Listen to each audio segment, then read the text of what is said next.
is BBC One, and now 14 Days in May. Viewers are advised that this is a disturbing documentary about the death penalty in Mississippi. Filmed during the final days of one condemned man's fight to save his life, it includes a sequence of the gas chamber being tested with rabbits. 14 Days in May. Via satellite, this is the Mississippi Network. This is the Delta's first choice for weather information each hour with up-to-date weather scans on WKZB FM Stereo 95.3, serving true Indianola, Moorhead, Edavina, and the Greater Delta area. Jeff Baselli was at the state penitentiary at Parchman today and filed this story. A death row inmate at Parchman is scheduled to die in the gas chamber in 2 weeks. Edward Earl Johnson was convicted of a 1979 shooting death of Walnut Grove Marshal J.T. Trest. Johnson's attorneys and the American Civil Liberties Union say they've got a strategy to save the inmate from execution on the 20th of May. Ow! Gotta get ready, let's leave, man. Ain't nothing but a game. Hey. Y'all out.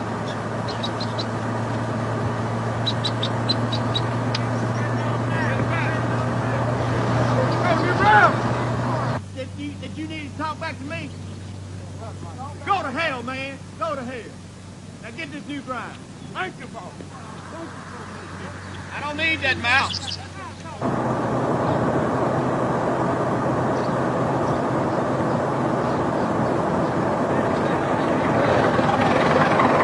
Let's not tell me what squad this is. No! What we like to do. And what we gonna do. All right, what are we? That's what I'm talking about. Snatch it on back. Get it clean this time.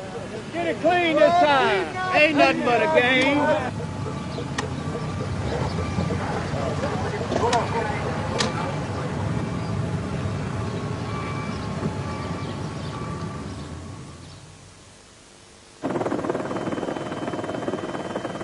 This film is about the death penalty in the state of Mississippi and the effect it has on the staff and inmates as time runs out for one 26-year-old man, Edward Earl Johnson. Johnson has been appealing against his sentence for 8 years in the United States courts.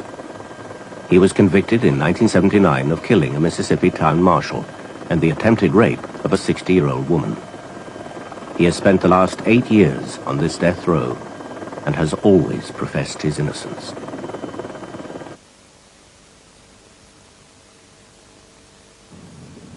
I say we'll meet next Friday. The only thing that might cancel that is if he receives a stay of execution between now and then. So at this point in time, the Attorney General's office still feels very much like the execution will be a go. All of y'all know, that could change right up to midnight, the 20th. I got one last thing to say, and then I'm going to try to start getting ready to get out of here. I will not tolerate one off-color remark by anybody on this staff about the execution. And just because I don't have to look forward to doing my job in this kind of situation doesn't mean that I can't be tolerant of others who perhaps look forward a little more eagerly to doing it. But they can look forward to it and still do it in a professional manner.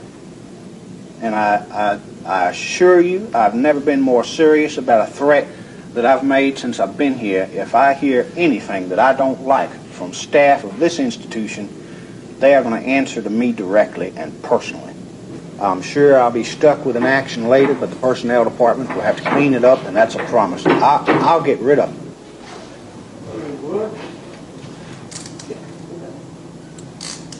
Now 10. This boy's family did not murder this police officer. This boy's family did not ask for their son to be in this situation. They didn't raise him to be in this predicament.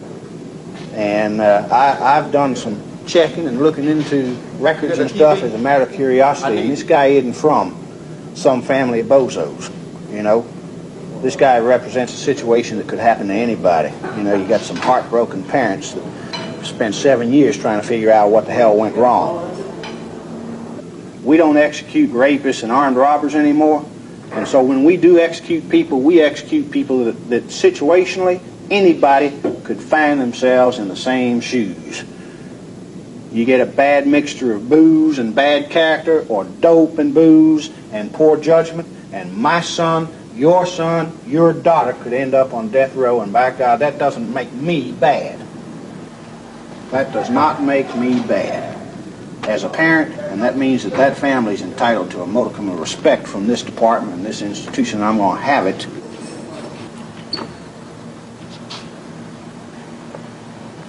And I'll tell you why I'm so adamant about that. Because I'm concerned about some of the kind of stuff that I hear rumbling-wise about people being upset about not being involved in this, that, and other thing. It's like I said to Don Hocutt and a couple of others of you last night, I worry about people who are eager to stand in line to methodically strap somebody into a chair and kill them.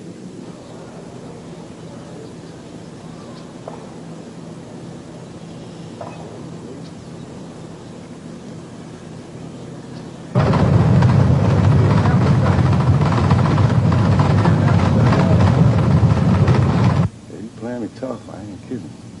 That was a good move. I think I can get that one better. I know you don't want to do that. Yeah, I want to do that. I like it.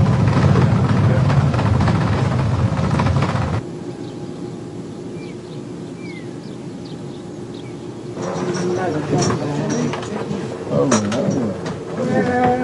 Where are you tonight?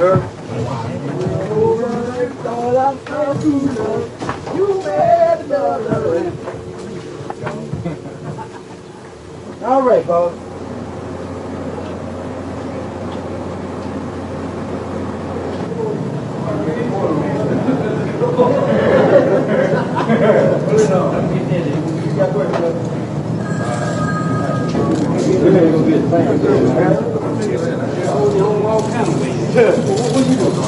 Last time I was out here talking with you, I asked you whether or not, if this thing proceeds to the negative conclusion, whether you wanted any medication on the last thing. I asked you to think about that.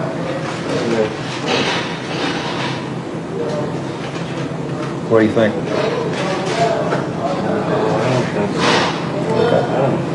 I ain't gave it. Well, I'm not going to ask you about it anymore, especially since your lawyer told you, not to converse with me. Anything else on your mind? I guess this is going to be the last time you and I talk for a while. They set a date for me for May 20th to be executed. If I don't get no relief from my review from the United States Supreme Court, I'll be executed. Sometime I'm depressed. I mean, all I think about, the funny thing is, I think about a future. Now that might seem kind of crazy. Now what future could I possibly have in knowing that I might supposedly be executed in the next 2 weeks? I can't plan on the future, but I think about the future. And I think about my past. The things I used to do, the people I know, the people that care about, I think of them. I think of all that.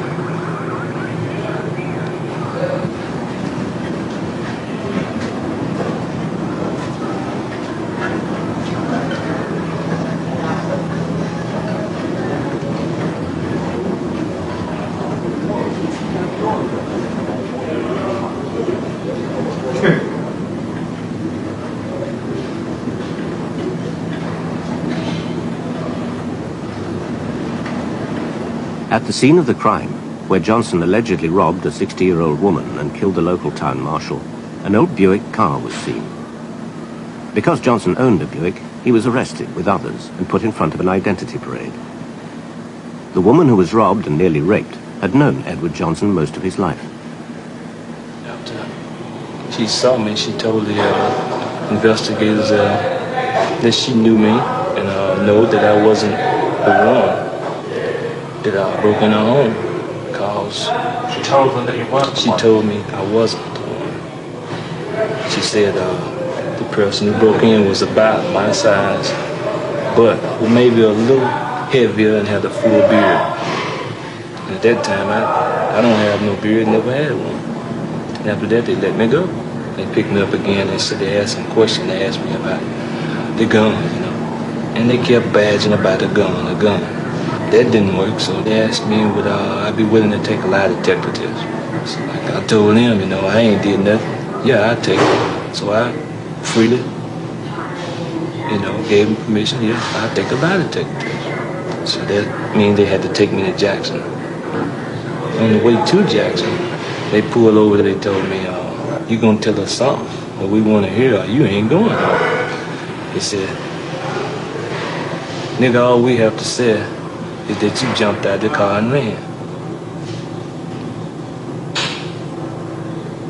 And you know, then I didn't know what to think. I mean, I'm 18 years old. I'm side of the road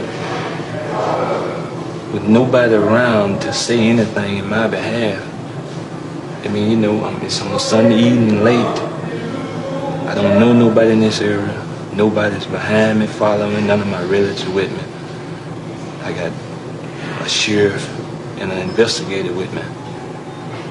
And they talking crazy, you know. They both white and I'm black in the back seat in Mississippi, there, on the side of the road, and they done told me this. I don't know what to do. It was a choice of, you might say, telling them anything, or go ahead and let them, you know, do what they said they were gonna do. So what they did then was they turned on a tape recorder and they went over the whole incident in their own words and made me repeat that into the tape recorder. The officers returned with Johnson to the sheriff's department. Using the tape recording made on the side of the freeway, they wrote out a confession and asked Johnson to sign it. All I asked him, "What is it?" "I ain't signing that. I don't know what this is." He said, "Don't worry about what it is. Don't read it. Just sign it." So I signed it. Why? Well, basically because he told me to sign it, and I was scared, you know. I don't know, but they got me by myself. Nobody knows where I'm at, you know. The last time that my relatives, anybody knew where I was at was I was supposed to be on the way to Jackson, so that's where they thought I was at. Did you ask for a lawyer? No, I didn't. Why not? I don't remember. Really, I didn't know. You know, I didn't know no rights. When we decided the interstate, nobody didn't read me no rights. When my lawyers tried to attack the confessions, you know, as to how it was obtained, they didn't want to hear that. All they wanted to know was, look, we got it, and that's all that counts. He's guilty. I was guilty before I was convicted and guilty before I even went to trial, you know. And the main part was that a white man was killed, and they have a black man accused of doing it, and they said he done it. And that was it.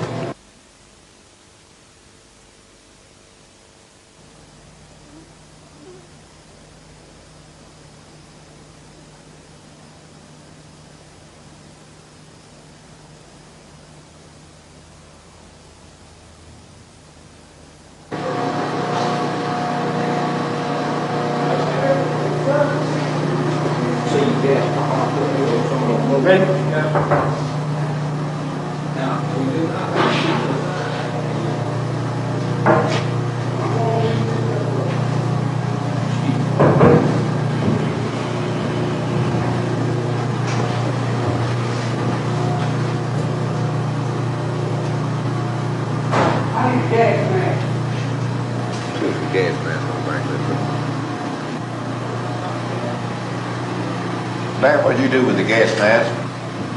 They on the hood of that pickup out there. In those bags.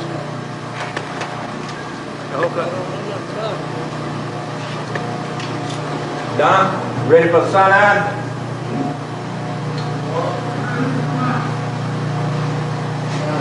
$8.31. $8.31. 8:41. Okay, we're ready.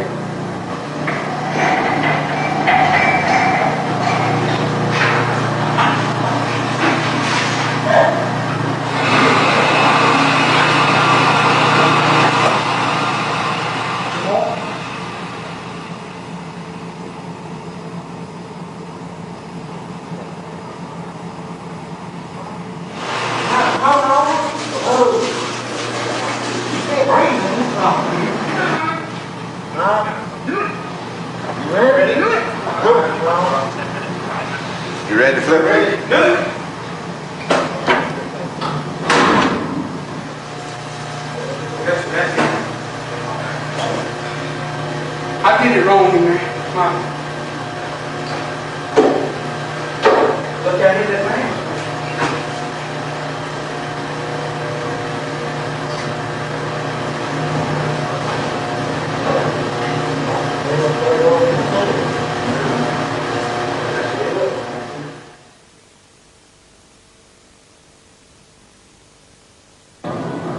Last night, an officer came down and he told us that they was conducting some kind of test outside for the gas chamber. I gathered that they was trying it out, you know. And, when he said that, it gripped me, you know.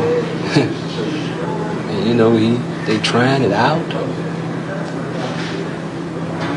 Not only gripped me in my heart, but it gripped everybody else. Because it's the thoughts, you know. They just already assuming that they're gonna kill me. You could hear the same sounds, almost identical same smell when they executed the last man. This is sound that smells sort of like almonds or cinnamon or something. If my appeals don't succeed, if they're rejected, I only have 12 days to do. In fact, everyone here is up there. Not only me, they're thinking about themselves. At what point will they have to face this?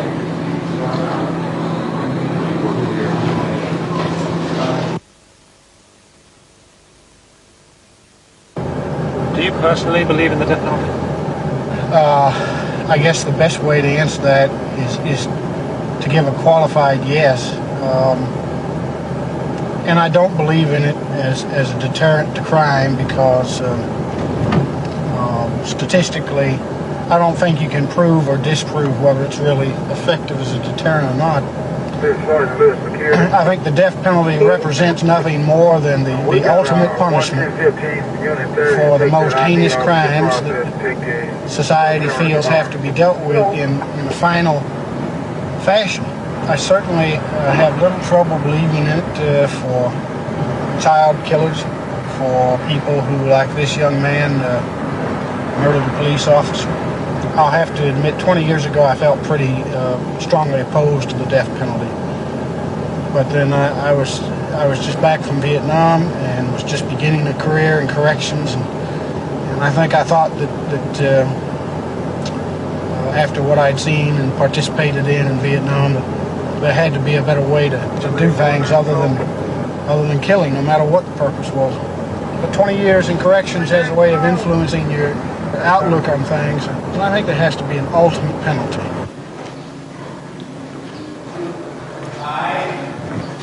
I'll take this over there.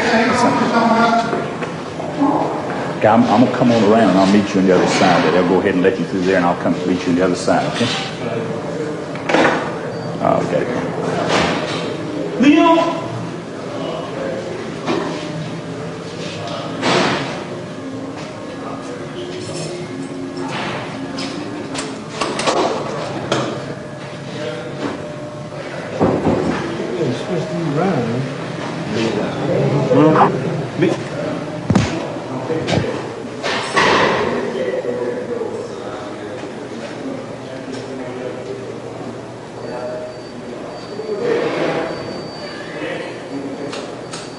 You're going to take the handcuffs off here, you're going to take the handcuffs off here. You're going to put them in front of the cell? It's kind of hard for him to sit down like that.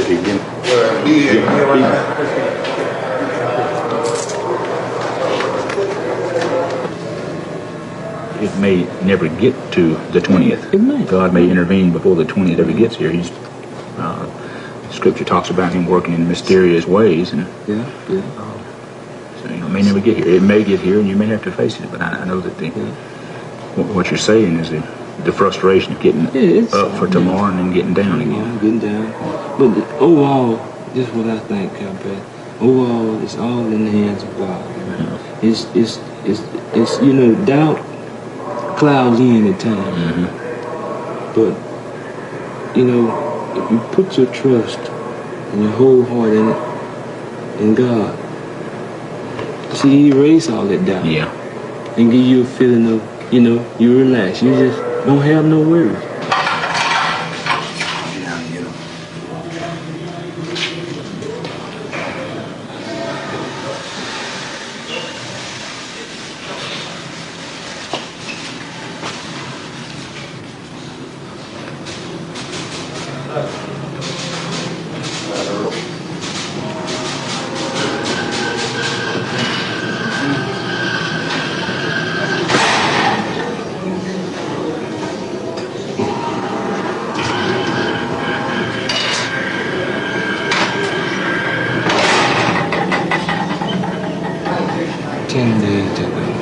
Now, I don't believe that really it's all sunk in yet. It couldn't have, because if it all sunk in, I'd probably be done run my head through this wall or something. You know what I'm saying? But I look at it like this. 10 days. Have I ever been this close to death before? I guess I get afraid at times. Yeah, every time I hear a door squeak, I'm up, I'm looking, I'm wondering. I heard noise banging out there by the gas chamber myself. Will they bang the door on me? I often look at it, gazing, you might say. Thinking. But see, the thing about it, it's been there for the 7 years I've been there. There's nothing new to look at. There's nothing new to look at.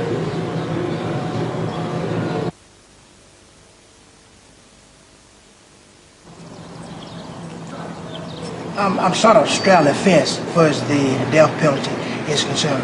I don't know, sometimes I am and sometimes I'm not. So really I'm sort of straddling the fence. Something needs to be done for some of the crimes that's committed. But I'm not sure that the death penalty is the answer. I figure that if a person can't give a life, why should he be able to take one? I don't know. Just sort of got mixed feelings about it. Regardless of whether it's the gas chamber, legal injection, or the electric chair, regardless of the method, it'll take a life. So really whatever method they use doesn't really make any difference, where that's concerned.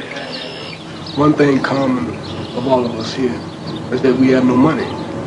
We couldn't afford quality representation, the type of representation that would have made a fair trial possible. It takes money to fight the state. The state has all the resources in the world when they're trying to seek a death sentence. They have all the resources at their disposal. 9 times out of 10, we're stuck with an attorney who doesn't even have a moral conviction that the death penalty is wrong. You see, and what he does is function like an assistant to the DA. The attorneys that represent most poor indigents are state-appointed attorneys. You see, when you look at them, you consider the economic factor. They're not the attorneys that do represent individuals in this situation at the trial level. They're not going against the state. The state pays their salary. Statistically, in the United States at the moment, the figures show that if you're poor and black, you're more likely to end up on death row. Is that true? In Mississippi, about 67% of the entire incarcerated population is poor, undereducated, black males. So, yes, statistically, the poor, undereducated minority is probably more likely to receive a death sentence based on the fact that they do not have funds to hire the best and the most appropriate legal assistance. The system is unjust, but the system in the fact that 63% of the people in prison or in Mississippi are minorities is just as unjust as that percentage of blacks, minorities getting the death sentence. Either way, we're talking about an unjust situation that's based on the amount of funds that you have available or the lack of funds you have. So, the system is not perfect. Sure, I'm on death row, and everyone expects me to say how wrong death penalty is. But I'm saying how wrong the death penalty is because I see how wrong it is. I'm experiencing it. Society hasn't experienced it because it hasn't touched society in the emotional or in the individual sense. Do you believe in the death penalty for some crimes? At one point I did. At one point. But seeing how the death penalty is being applied, no, I don't. The majority of Americans would think that a lot of people here on this death row have committed a lot of appalling crimes, murder, etc. And that you should be here. What do you say to most people? Most people only hear what authority is telling them. As I said, they're not aware of the facts. They're not aware of the person.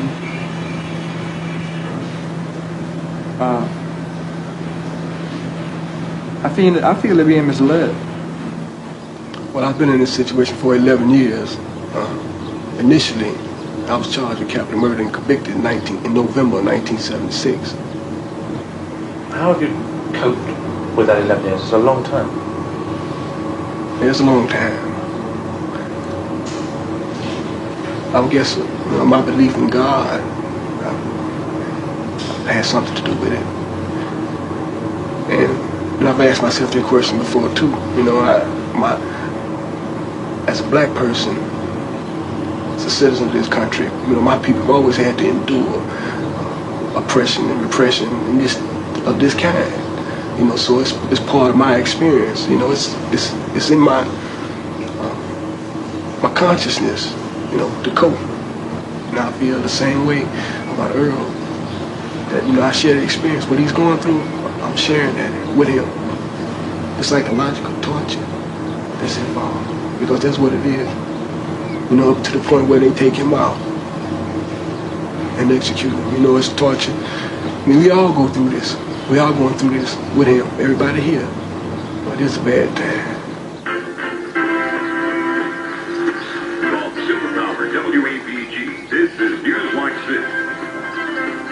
A death row inmate at Parchment is scheduled to die in the gas chamber in less than 2 weeks. Edward Earl Johnson was convicted of the 1979 shooting death of Walnut Grove Marshal J.T. Trest. Johnson's attorneys and the American Civil Liberties Union say they've got a strategy to save the inmate from execution on the 20th of May. They declined to give details of that plan, but did say there are racial factors to consider in the Johnson case. They say a recent study shows those who kill whites are more likely to be sentenced to death than those who kill blacks. Johnson is black and the victim was white. Newswatch 6 asked several of our viewers if they think Johnson should go to the gas chamber. What do you think about the case? Do you think Johnson should be executed or not? Well, I'm totally against the death penalty under any circumstances. I don't think that a life for a life accomplishes anything, so I don't think he should be executed at any rate, whether the person is black or white. Do you think Johnson should be executed or not? I always believe if somebody murdered someone, that they should pay for it with their own life.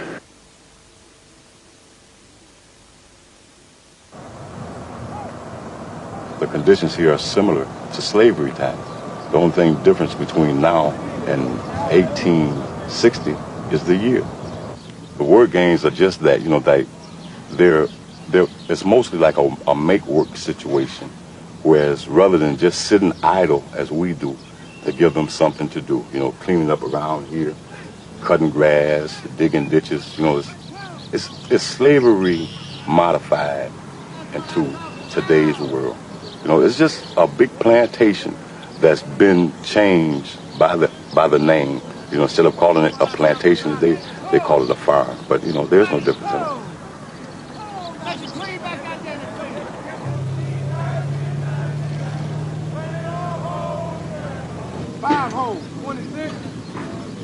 What we've got here is the petition for you on, going to the Mississippi Supreme Court. We have to go there first because you have to do that. There's absolutely no chance of actually achieving anything there because they've already made up their minds that they want to see you go on the 20th. But hopefully we'll be out of there in a couple of days so we can go straight into federal court. And that's where something's going to happen. I mean, when you get to read through this stuff, there's some really serious stuff in it. The ineffectiveness claim would win in any reasonable case. Our problem, of course, is the publicity and the pressure that people are going to feel on all this. And in a fair world, you're going to win, but the world isn't always unfair, so we'll just have to keep our fingers crossed and keep praying. The fact of the case is that you're a black kid in Leake County, which has got a bunch of Klan people, and they go around they go around shooting freedom riders, and then they get acquitted, you know. And the fact is that you're accused of basically attempting to rape a white woman and killing a white police officer. Those are the two most heinous things that for a white person in Mississippi can happen.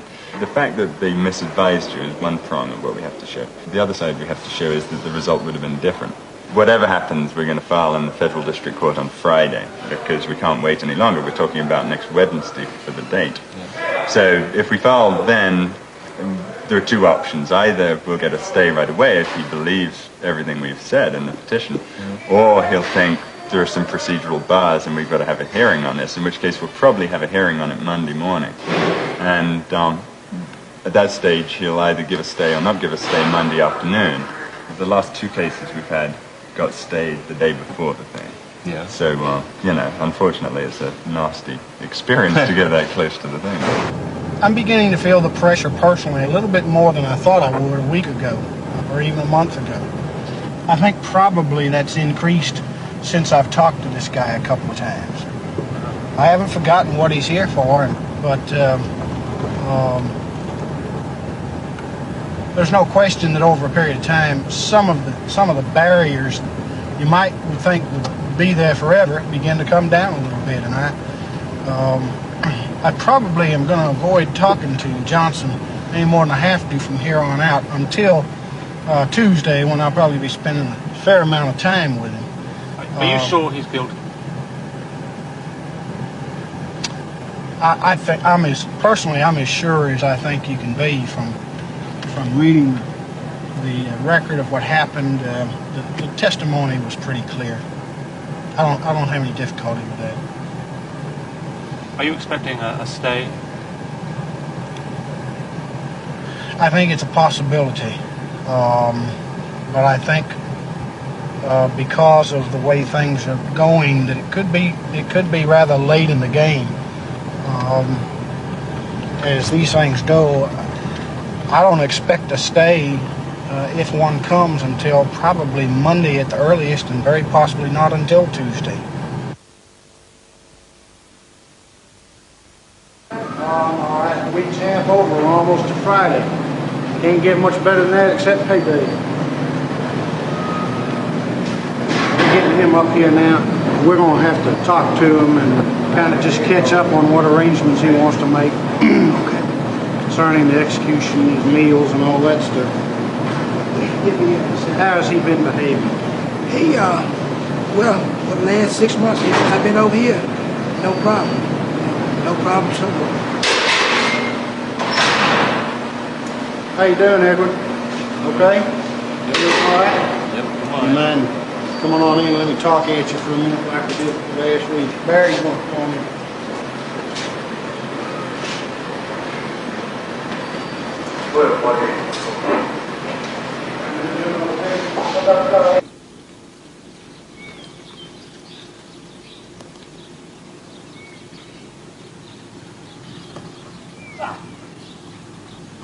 Sonny, he's just fine, our friend. He indicated to me quite freely, without being prodded, he's not having any trouble sleeping. He was aware by hearing on the news that the state Supreme Court had turned his stay down, but he's hopeful of other avenues. He is not wanting for anything. We covered again what arrangements he wanted to make for his family visiting. He again indicated he certainly realizes time is getting short, but he remains cautiously optimistic. And in short, he's probably in better mental condition than I. Thanks. The interesting thing is, of course, that his attorneys, in the motions they have filed with the court, they are asking the court now to stay his execution because he is not sane. And The basis upon which they have concluded he's not sane is that he is too calm. Anybody as close to being executed as he is should not be nearly as calm about the whole thing as he is. So they're obviously grasping for straws, which, is understandable. They're doing their job. But it suggests that they really just haven't got much left to deal with.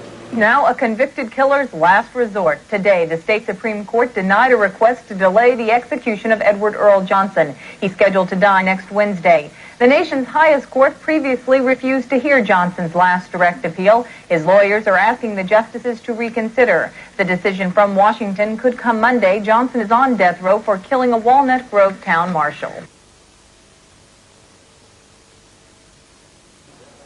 In a way, I've been preparing this for 19 years in a career, preparing for it.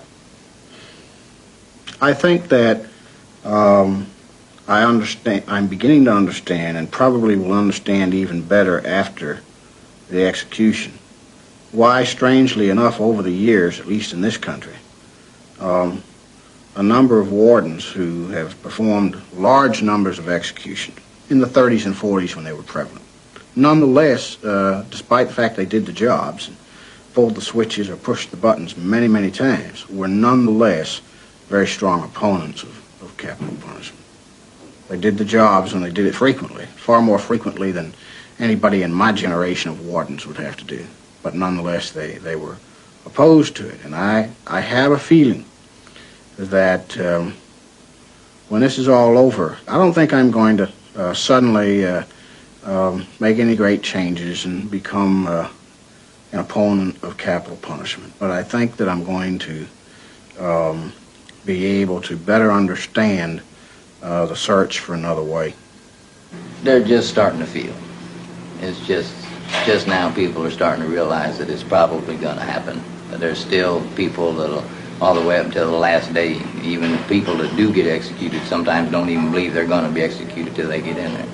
But it's starting to build a little bit, people are starting to be a little quieter, the last little comments are being kicked around about it, and sad feelings are going around. Some people, maybe there's a little bit of fear, but it's just a line, and you just got to wait in line until it happens, and you got to watch all this happen, and it's just torture. But then one thing that has helped me a great deal, I had an old minister tell me one time and reminded me that we're all under the death penalty. We're all dying. None of us has a guarantee of tomorrow. The only difference is these fellows has a date set. They know that such and such a date I'm going to be placed in the gas chamber and I'm going to die.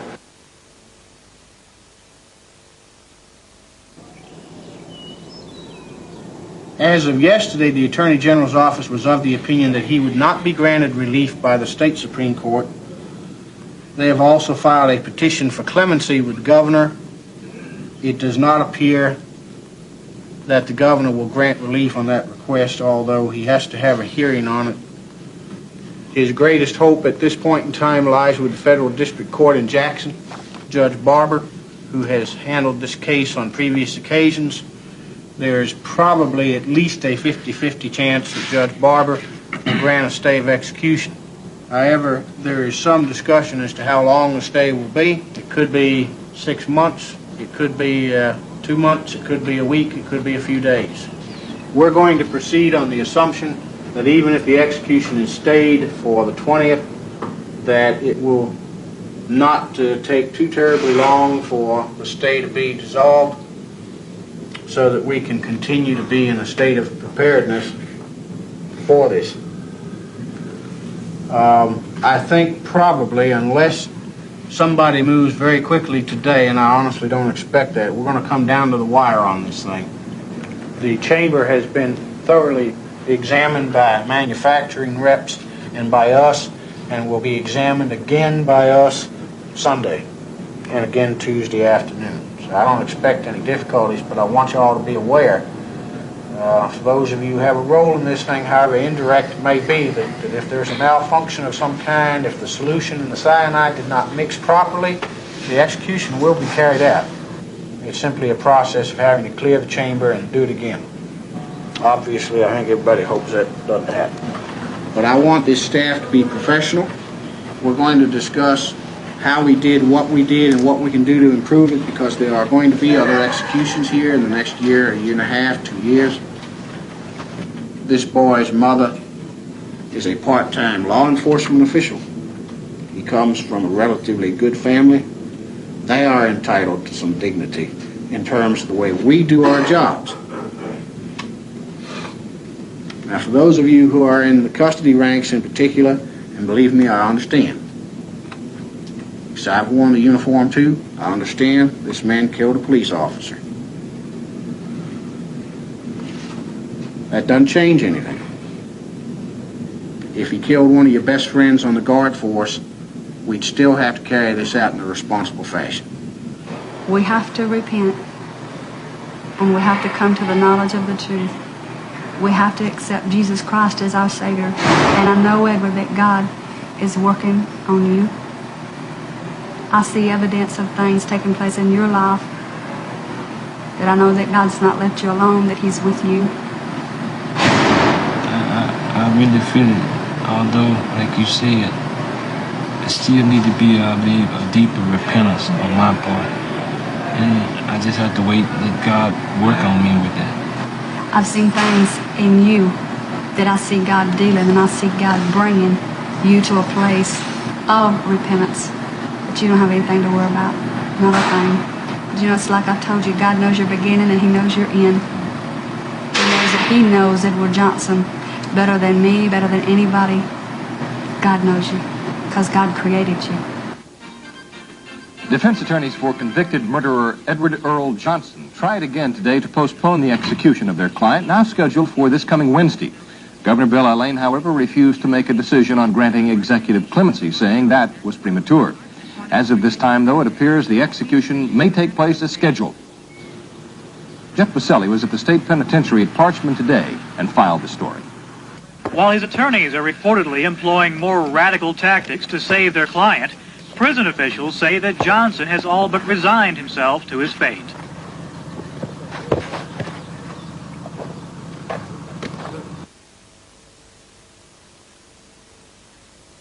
I heard last night on the news that someone had been in touch with Governor Allain to ask for a clemency, but he had told them that he wasn't making any decision that was premature at this time. You know, he was waiting to the outcome of my appeals, so he didn't deny clemency and he didn't grant it. So he was just waiting, you might say. Other than that, I understand, you know. It's a long way. Yeah, it's a tiring wait, you know. I think sometime I might just have to wait up to that last moment, you know. Maybe the last hour, maybe the last minute, maybe the last second, who knows? I just got to prepare myself for that. And I am prepared.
I've never been able to be with everyone at one time. You might say having contact that I could really actually touch them and hug them and be with them, you know. That's a new experience because, you know, it's been through a while, you might say, through a screen, through a bar. So, always? Yeah, always. for all the 7 years I've been here, it's been that way. But this is just what you call, this is a special privilege, you know. So it's really a help, you know, to give me strength. I'm just praying and ask the Lord to please change things. You know, he's a man that can change anything. There ain't nothing impossible for him to do. So I'm just praying that it will come on out. And maybe he will be back home with us. You're a policewoman in New York. Part-time. And I know how they get confession out of people. They usually got a new technique. They don't beat them out. They had sting gun one time. That was eliminated. So now they got all the little ways to get confession out of them. You didn't really commit the crime because you frightened. You'll say anything. If you had somebody have a gun pointing at you, I'd say anything myself. Maybe this way give me a chance to have a little life left. It's not fair at all. I don't think it's fair. Nobody in the family think it's fair. People on the outside say it's not fair. It's just not fair, the way it was run, the way it was done. But one person can't do everything. People need help. So who's going to help us? Next week, it's going to be rough here because you got black guys, and the most guys that are here are black, and they gonna all feel close. They're gonna get, most of them gonna unite, and it's gonna be rough. A lot of them gonna feel for Edward, which it's gonna be rough for us also, you know, because some of us been here 6 years, 10 and more, and we got close to him, you know, which we shouldn't be, but you can't help it when you're working around some guys like this, you know, this long a period of time. And then to see him actually have to go to the gas chamber. We shouldn't be that way. But that's the way it is. And we can't do anything about it. Do you think he did it? I don't, you know, I can always say I don't believe we're even around me now. You know, for the last 6.5 years, I don't believe it. Do you think an innocent man might be going to his death? Possibility. That's terrible. Yeah. Do many of the officers feel like you do? I believe the majority of them around here do. But it was, you know, he, like I say, everybody, you know, blacks around here. All the white and black officers, you know. He's an easygoing fella. He don't get nobody no trouble, so, you know. But that's terrible, isn't it? The majority of officers here feel that he might not have done it. Right. Has he got bedding down there, Roger? No, sir. Okay, does not.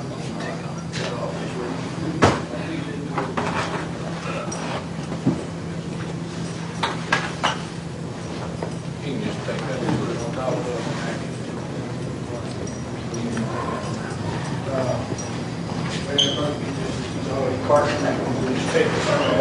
I don't know. You want 2 mattresses? No, I just want this.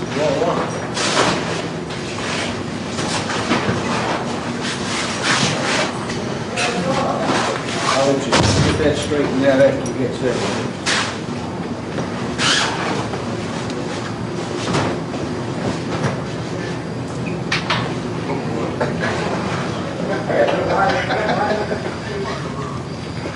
How you doing, Weasel? All right. Get your shower shoes here.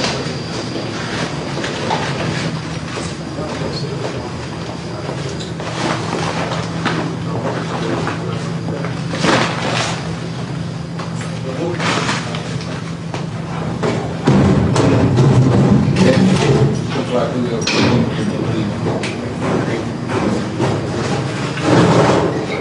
yeah, we know you want that picture. Dust towel? Dust.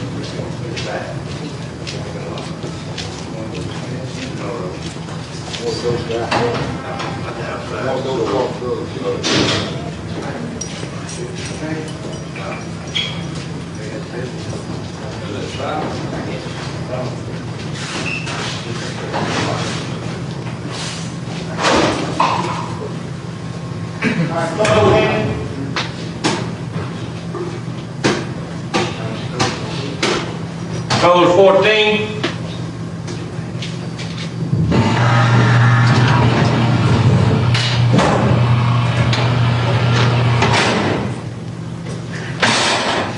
You got everything, Edwin? Okay, I'll see you tomorrow. Make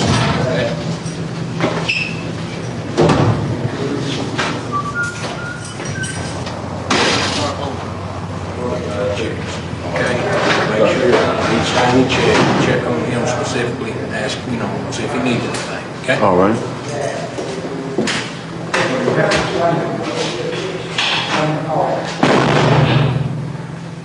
I moved from my cell to what you call, I guess, 24-hour watch.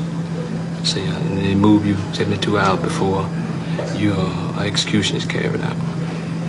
That's, in case of limited people that's going by the cell you in, and easy access to the back.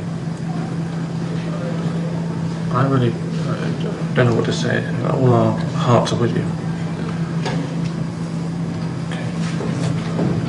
Good luck. I am hoping you're going to stay in that 40 years. I expect so. I expect. This waiting process.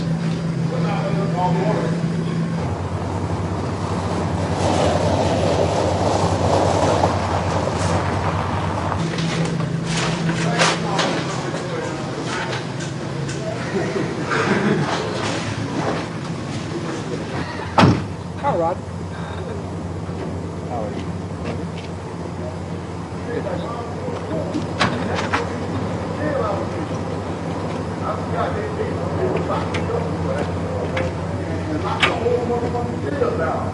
You have to wait for too long.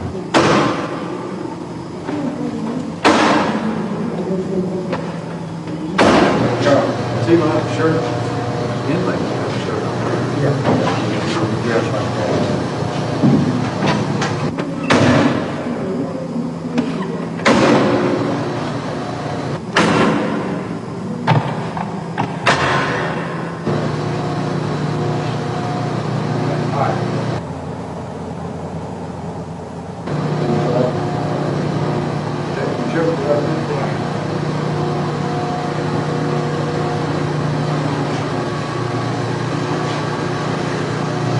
Say what you gotta say, boy. This is your last chance. So think about this out. Goodbye. I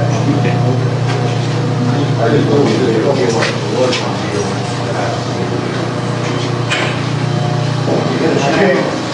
I'm gonna let Earl the chaplain know at this point in time. The chaplain's gonna go on to the observation room. I gotta go out now. Here? That's good. That's good. Are you locked? Yeah. Here. You hear it all right once that door closes open. The door closes. Inside, we were one, two, right now, they here wearing me out. What's it? Mosquito wearing. Can't do a damn thing about it, did you? I'm afraid you're gonna suck that shit.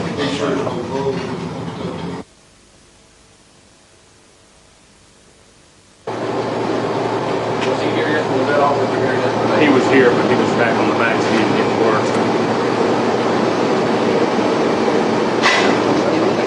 Well, I pushed Cosesco. Real bad.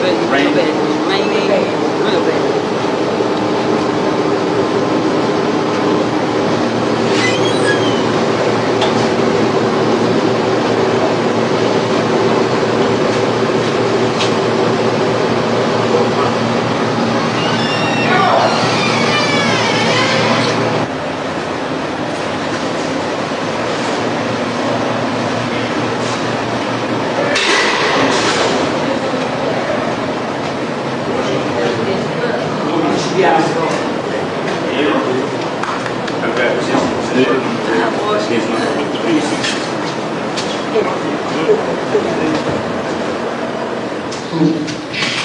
Flew out to Fredericksburg last night. We had good service. We stayed in service after we left from here at about 12 o'clock. Is Little Watson still the pastor? Yes, he's still in. We had good service. They said to tell you to keep the spirit. You know, prayer change things. So it's in the hands of the Lord. Everybody's praying for you. Hope you're praying for yourself, which I'm quite sure you are. Yeah. You got the community behind, you know. They believe in your innocence, and they're doing all they can. And who knows? It's not the last day yet. Yeah, but they finally believe me. They said that. They finally believe me now. Well, yeah, they finally believe me. Well, we're down to a little under 36 hours and still have no stay of execution. One more avenue of appeal was closed this morning. The U.S. Supreme Court turned down a request from the inmate to rehear his petition that they denied a week ago. So basically, it comes down to his last chances are with the state Supreme Court and the governor's office or the federal district court in Jackson. Ooh, you're like the sun, chasing all of the rain away. When you come around, you bring brighter days. You're the perfect one for me. The world will be, and I will love you so for always. Come with me, my sweet. Let's go make a family. They will bring us joy for always. Oh, boy, I love you so. I can't find other ways to let you know, but you can't be sure I'm yours for always. I don't have any personal animosity towards him. He committed a very, very serious crime. More than a crime of passion and more than what somebody would do if they were just caught by surprise or frightened in the act of committing a property crime. I mean, he shot the man 5 times. But he's a guy who's been on death row almost 8 years and nobody's ever heard from him. You know, he's a typical death row prisoner. Very quiet. You're sure of his guilt? Yeah, I don't have any qualms at all about him having committed the crime. No. I will love you so for always.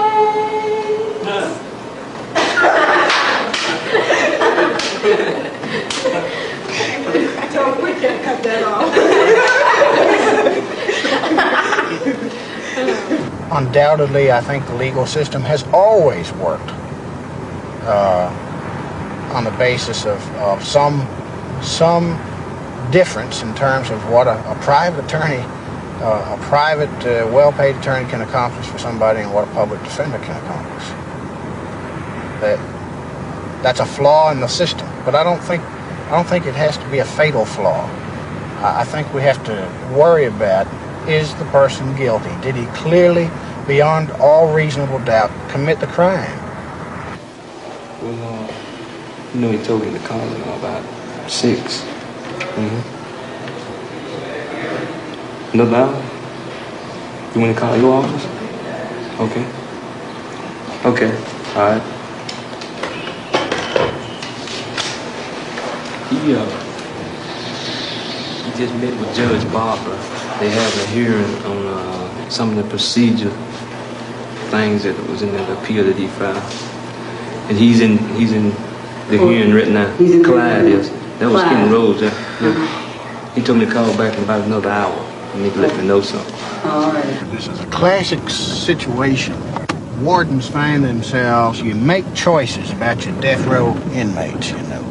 And it doesn't come down to a case of whether you feel any affection or emotion about a given case. That's not the situation with this guy at all. But what happens is, last night, for instance, when I went down there to move him, I had to walk by the cell of another inmate who deserves to be on death row. He killed a police officer in cold blood and has a prior criminal record. There are others here on the road that I'd much prefer to take to the gas chamber than this guy. I think I have found myself having to work through that more than anything else. It's not a case of emotion or affection for this kid. It's just a case of, geez, you know, I'm not saying he doesn't deserve to go, but maybe he ought to be 19th in line instead of 1st.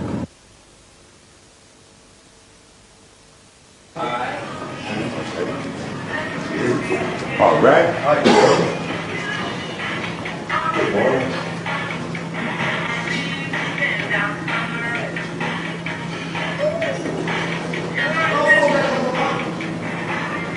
they're determined to execute me. And I'm determined for them not to execute me because I don't believe that. Considering the way my case has been, I don't see it.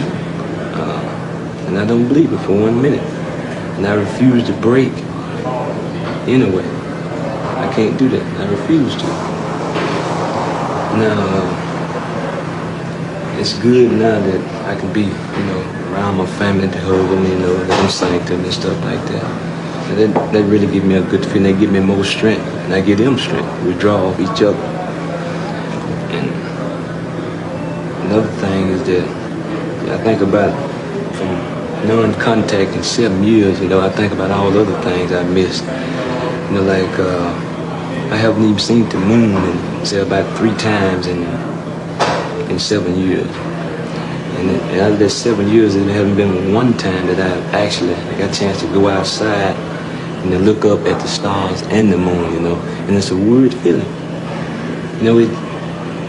Even though I'm chained down, but it's a weird feeling that be able to look up and see the moon, the actual moon and the stars up on their heads. A little wonder, I can't do nothing but get a glance of it. It's just a feeling. You feel good. You feel almost free, even though I know the circumstances in a way where they got me, now. But I like that again, and I expect to get it again. It's strange, it's not just the inmates here. In this last 24 hours we're praying for you, it's also most of the staff on death row are hoping for a stay. And of course, myself and the film crew have been filming you for 2 weeks now. See, it don't matter how you portray a person to be. You say he's dangerous, you say he's vicious, he might fight at the drop of a hat. That's the reports that's been given all this time, all these years of people here. But once you get to know somebody in a personal way, well, you can't help but be emotionally involved. Just like the guards. They've known me for 7 years. We kidded around, we might share things together. And that gets them involved just like in a way with the family, because they stay here actually as much as they are at home. We're beginning to get some kind of relationship. They can't stop that. That can't be stopped.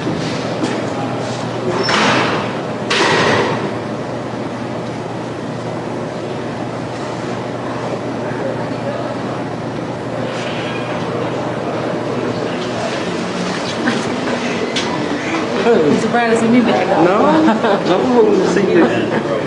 How you doing today? I'm doing right. Yeah, I see you so very good. Where you been? At home. At home? How you make that? I'm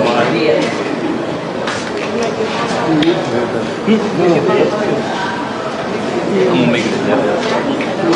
Yeah. Make it 11. About 15 minutes. Home, right?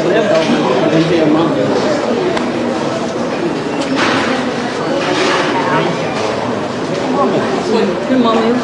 This is Edward Johnson. Yeah. Hey. Oh, hey. Yeah.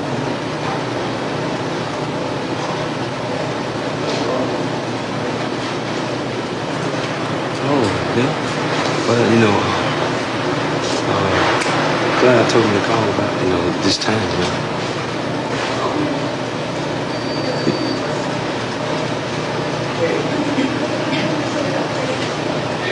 Yeah?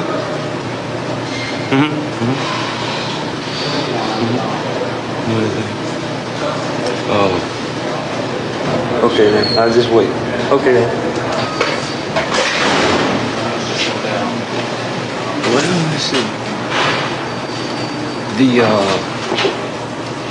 The Fifth Circuit denied some of the claims that was on the petition. So now they're going to file it in the Fifth Circuit. It's on the way now. So he'll be up in the next 3 or 4 hours.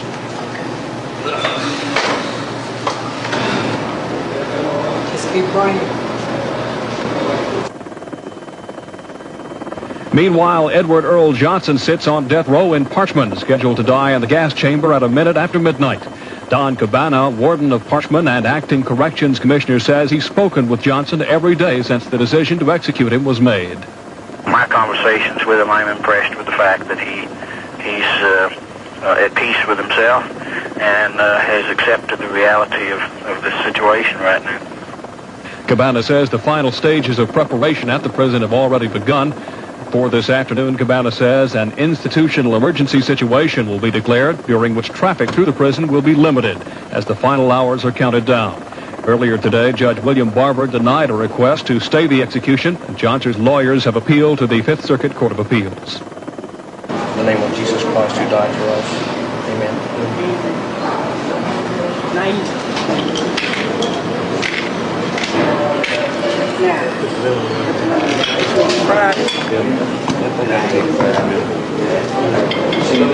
That's good news for you, don't see? Maybe some salt and pepper out of the kitchen.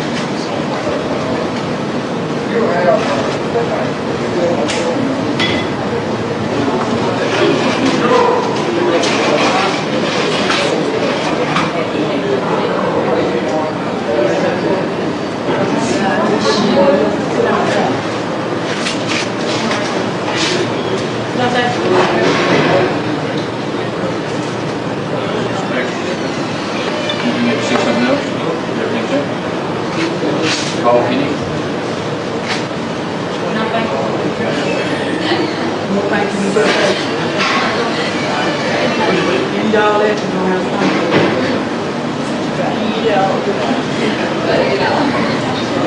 We do still have an execution that is proceeding on schedule. The Fifth Circuit Court of Appeals has affirmed the conviction, I guess, and denied the request for a stay of execution from Edward Earl Johnson. Filings have already taken place with the United States Supreme Court. The Attorney General's office advises me that we may hear from the U.S. Supreme Court within an hour. I think it's fair to say that we do not expect the U.S. Supreme Court to issue any stays in this matter. It will apparently come down to the governor's office and any clemency petitions he may entertain. I can't conjecture about that. My impression from my conversations with the governor and the governor's office the last 2 days is that is not a strong likelihood either. So we are prepared to carry out this execution at 12:01 tomorrow morning or as soon after that time as possible. Chaplain, do you think Edward Earl Johnson murdered that sheriff 7 years ago? No, I do not. I've talked with him on several occasions, and he has more than one time told me that he did not do the crime that he's here for. He did not assault the ladies that was supposedly assaulted, and I believe him. His attorney says there are several good points that should be looked at, but yet it's so far in the game until nobody will hear of it, which doesn't make sense at all to me. In a society that's supposed to be civilized and a caring society that cares for those people that are really down and out or downtrodden, and certainly Earl would be at this point, I think. So you're saying, in your opinion, an innocent man is going to go to the gas chamber tonight? I believe that, yes. Well, this morning we lost in Federal District Court, not till noon, so that was later than we expected, and to be quite honest, I expected to win there, I really did. We had a hearing last night, everything went very well, and we had to win. The judge was out to get us, and he really did get us very badly, and after that I thought things were pretty much all over. Then we went to the Fifth Circuit Court of Appeals, and we went to the judge's chambers there in Jackson. As I went into his office to file the appeal, I looked on the word processor, and he'd already written the denial of the appeal before we'd even done it. However, He'd already written it? He'd already written it. It was running out on the printer before we'd even filed the appeal, and he denied us oral argument. However, when... Is that constitutional? Well, I mean, who knows what's constitutional with these people, but it's absolutely abnormal and it's thoroughly unfair. But fortunately, in an effort to make things even worse for us, he really messed up. I mean, he hadn't considered it properly, and he really screwed up. Consequently, he gave us another issue for the Supreme Court when we were beginning to run out of issues, and we went to the Supreme Court at about 8 o'clock this evening, 4 hours before the date was due. I'm pretty sure we've got 4 judges there. We always have 2, and we may have 2 more. We need 1 more, probably, to get us stay. And we've got a real good issue, so, you know, you can't be confident on these things, but there's something going on, I hope. So, we'll see. I think we've got now about 3 hours left. That's not that abnormal. I mean, these things normally go down to the wire if you lose in the circuit court. The trouble is they've tried to screw us so badly, and everyone's out to get Edward Earl at the moment. We're going to be lucky. There's also the governor, and we're going to be lucky there if we get that, but we'll see, we'll hang in.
In just about 2 hours, Edward Earl Johnson will be in the gas chamber at Parchman Penitentiary, and unless the courts or the governor intervene between now and then, Johnson will die for the murder of a Mississippi lawman.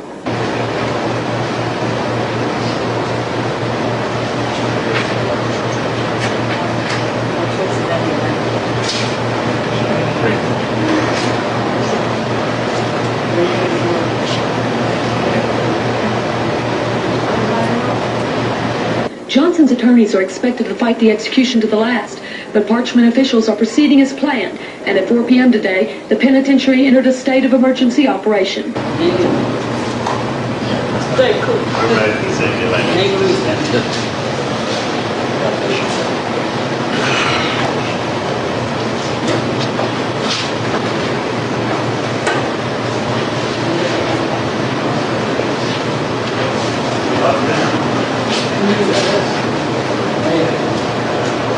About 1 hour before the scheduled execution, Johnson will be moved from death row to the last night room, as it's referred to, where he will be held until taken to the gas chamber for execution scheduled for 1 minute after midnight. In the event that there may be a stay and the Attorney General's office works to dissolve that stay, the state has until midnight before the 21st for the execution to go through. According to state law, execution witnesses will include a representative from the sheriff's office, 2 ministers, 2 physicians, and 5 media representatives. 2 family members and 2 members of the victim's family may be present if they so request. It's not known if any such request has yet been made. In March 6th. Today was the day.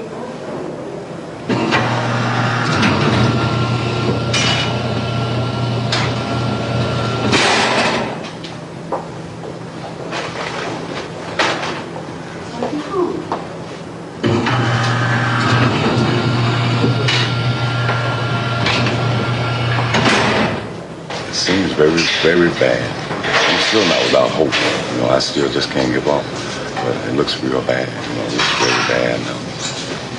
Everyone, you know, is with him. You know, like I feel just, you know, as much a part of him as a person could be. You know, like I became as close as a brother to him. You know, and they've kept him here 7 years. You know, killing him daily. You know, now they're gonna finally kill him. You know. everyone here is dying tonight, you know, although a part of them, you know, like,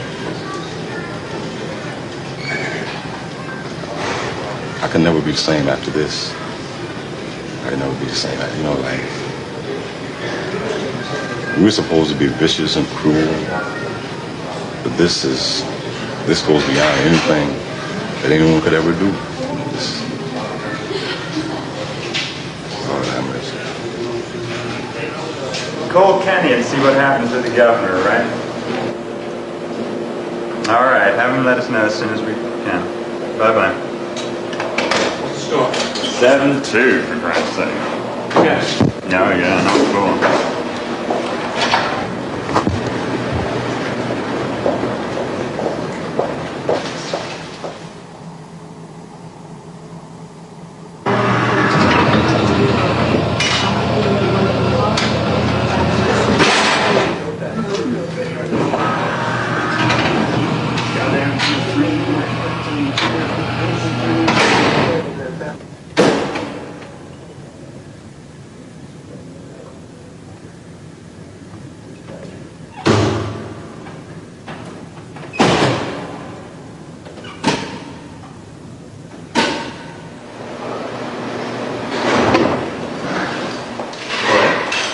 Yeah, hi.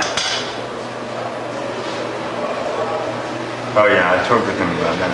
7-2. You haven't heard anything from the governor? He denied. Alright. Okay, I'll see you later. Bye-bye.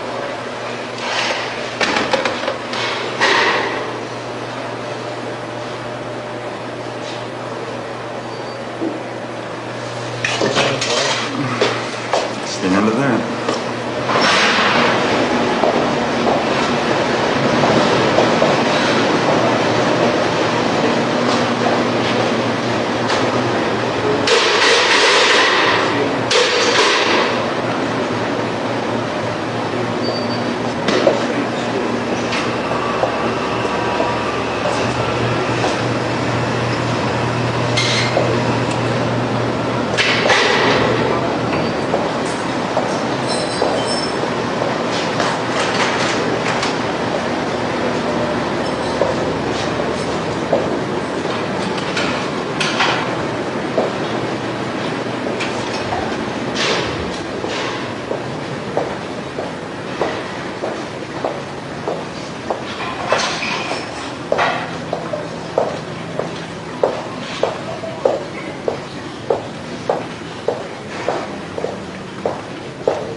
Edward, it's time, son, to move to the isolation cell, okay?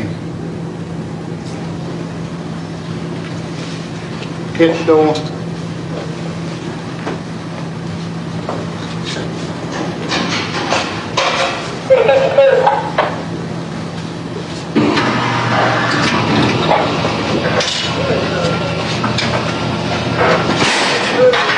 I love you, my brother. All right, Sam. Take care of him. All right.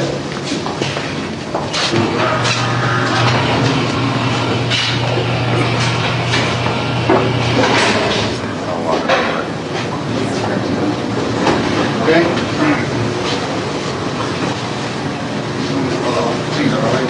Thank you.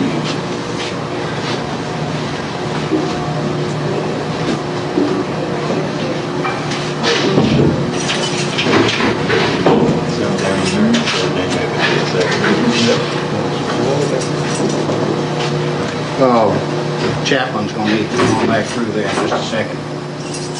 We've got some staunch friends here.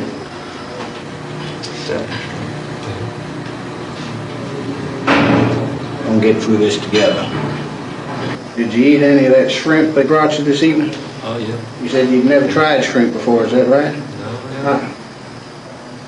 Hallelujah, peace I leave with you. Peace I give unto you.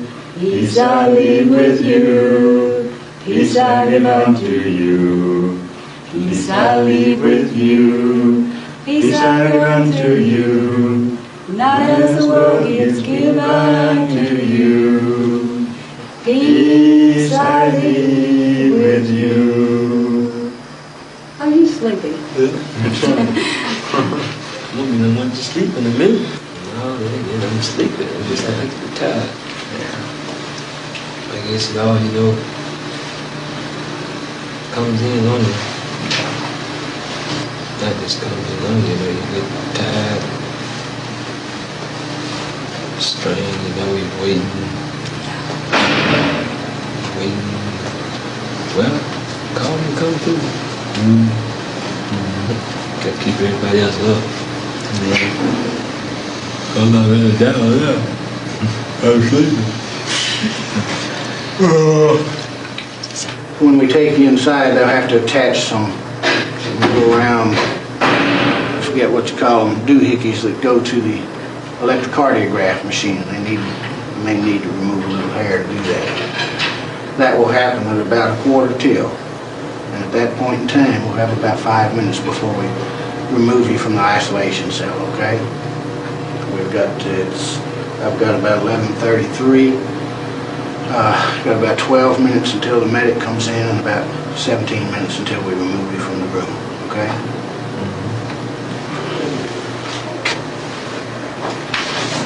Edward, I think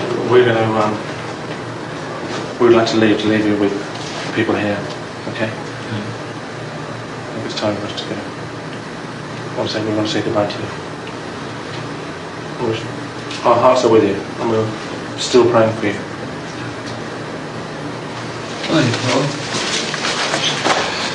Take it easy, man. Good luck. I want to get you.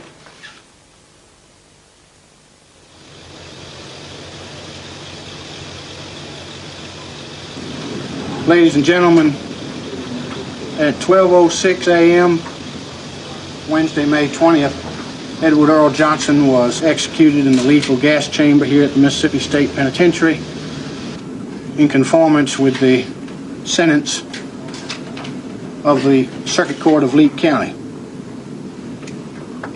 I'll be glad to entertain any questions you may have. Do you have any last statements? Yes, he did. He indicated his innocence and that he regretted the situation, but that he bore no ill will towards anyone.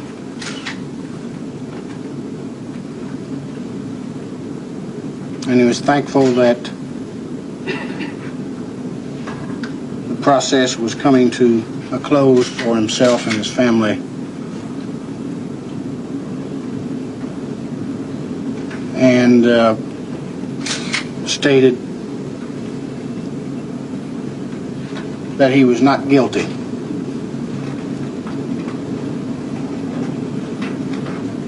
How long between the time the crystals hit the tray and the time the monitor showed cardiac arrest? The time between the time the crystals, between the time the gas struck his face and the time cardiac arrest was pronounced was approximately 12 minutes. He was unconscious in less than a minute. If we could, let's hear from the lawyer. He knew him. Everyone's been very calm and collected about this. Well, let me tell you, I'm not calm and I'm not collected.